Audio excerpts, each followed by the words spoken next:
Hello, I'm Father Matthew Morelli, pastor of Church of the Good Shepherd in Kent. This week, our reflection question is, what do we do when God seems to not answer our prayers? At some point or another, nearly every one of us has offered a prayer to God asking for something that we ultimately didn't receive. At least at a glance, it might seem like God didn't answer our prayer. How then can we say that God answers every prayer? In our gospel this weekend, Jesus commands us not only to pray, but to be persistent in our prayer. To ask over and over again.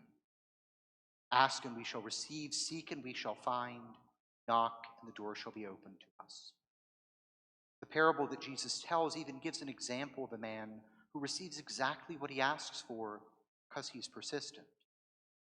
Yet we know through our own experiences we don't always get what we ask for, even when the things we ask for are reasonable and unselfish, like the healing of a relative, finding a new job, or having some cross of suffering taken away from us. The example of Abraham pleading with the Lord in our first reading illustrates this manner of asking and having the fulfillment not be precisely as requested. Abraham is persistent in his prayer. He knows that the leaders and people of Sodom and Gomorrah are living in ways that are not to God's liking. Abraham's plea is not for the sake of the guilty, but rather that God might spare the innocent. He appeals to God's goodness and justice to preserve those that are undeserving of punishment.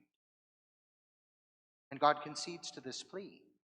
If there are 50, 45, 40, 30, 20, even 10 just people in the cities, promises to not destroy them. But as the situation plays out, there aren't even 10 just people in the cities. There are only 4. Abraham's kinsman Lot, along with Lot's wife, their 2 daughters. And so when God does destroy the cities, he makes provisions to save Lot and his family by allowing them to escape. Abraham's persistent pleas are heard and they're answered, but not in the way that Abraham thought that they would be. So what do we take from this example? Not that God simply metes out blessings and punishments according to strict justice in this life, as we know that's not true either. Sometimes bad people receive good things, and good people undergo sufferings. Instead, what we learn is that God does always hear our prayers, but he answers them according to his will. God is a good father who answers the prayers, work of his providence, giving us what we need for our salvation, not merely what we might want right now. And this is true even for those who are very close to him. St. Paul once spoke of a time when he persistently prayed that a thorn in the flesh that caused him great suffering be taken away. Whatever that thorn might have been, even after Paul's 3rd plea, God insisted that it would remain, assuring St. Paul that my grace is sufficient for you, for power is made perfect in weakness. Sometimes the reasons for the circumstances of our lives is beyond our understanding, but it's not beyond God's understanding.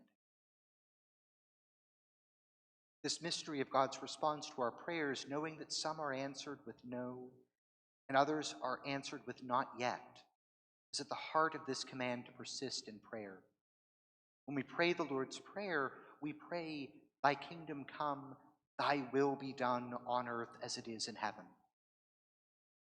To pray this and to mean it is an act of great faith. Every day we depend on God providing for us, and we are assured that we are given his grace. Sometimes it is to change the circumstances of our lives as we ask. Other times the grace is to change us, especially in those prayers that seem unanswered, so that we can follow along the path that God is leading us, the faith, confidence he is drawing us to himself. God bless you. Have a good week.